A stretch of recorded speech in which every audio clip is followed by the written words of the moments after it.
Okay, so today we are going to do the flames under the pot. It's pretty simple. It's just going to be a bit long because it's a few steps.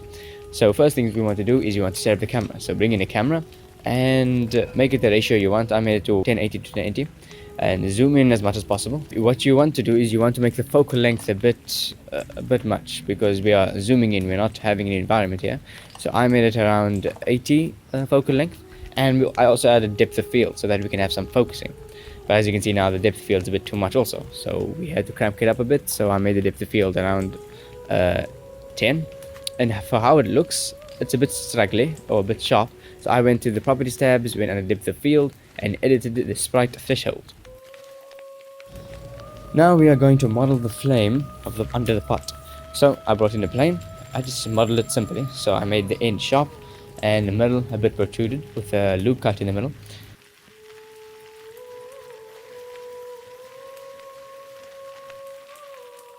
And I subdivided it because the subdivision won't be adding too many faces because there are only 2 faces on this flame, so that's pretty good.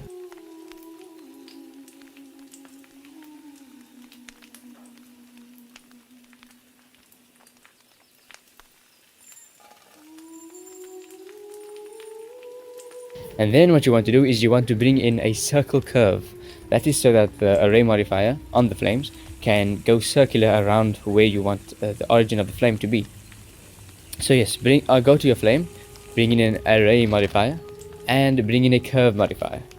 Then in the curve modifier, you select the Bezier curve that you brought in, and make sure to have the curve under the array modifier.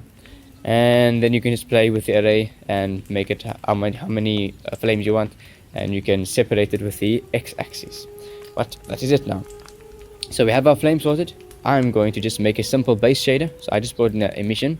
This is just a placeholder because later on I'm going to add a gradient.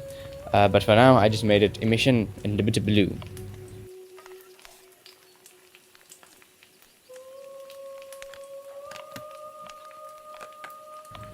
Now we are going to add a sort of halo effect to the flame.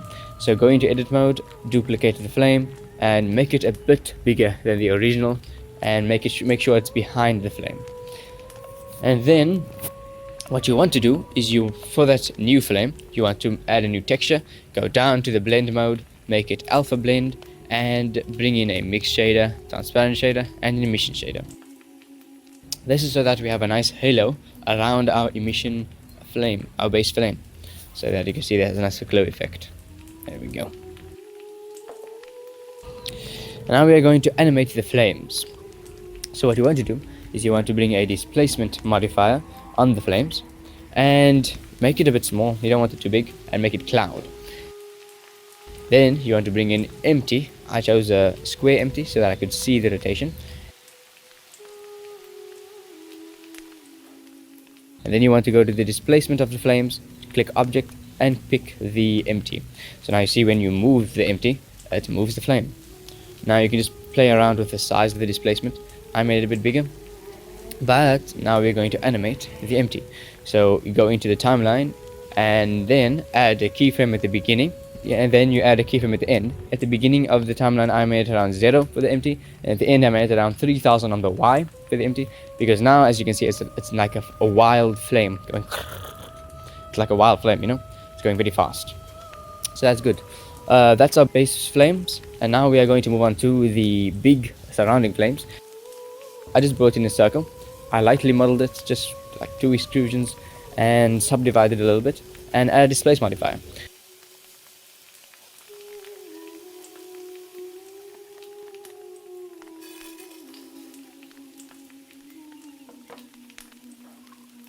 I did the same thing with the clouds, made the clouds not too big, and then went to the displace modifier and made the object the empty, because now, as you can see, the thing is animated as well. Now for the shading of that flame, it's actually also pretty simple. All I did was I went to the texture, made alpha blend, and then added a mix shader, emission shader, and a transparent shader. Then for the emission, I changed the color. I brought in a gradient, Ctrl T the gradient, and brought in a color ramp, rotated it 90 degrees so that the black comes from the bottom and the white's on top.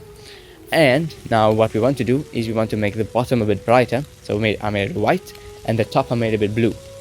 And for color variation, I added a mix RGB, plugged in the same node setup, duplicated, and changed the color just a little bit, made it a bit darker blue. That is now because I'm going to add a noise texture, and I'm just going to edit the colors through a color ramp and make it so that, you know, the blue isn't a uniform blue. It's more of like there's some dark, there's some light, you know. And for the finishing touch, I added another gradient to the factor because I wanted the top to be a bit more transparent.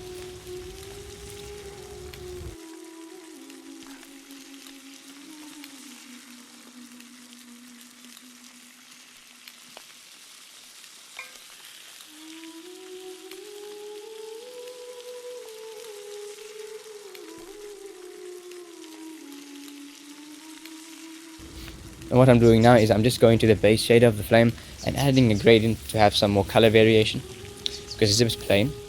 There we go.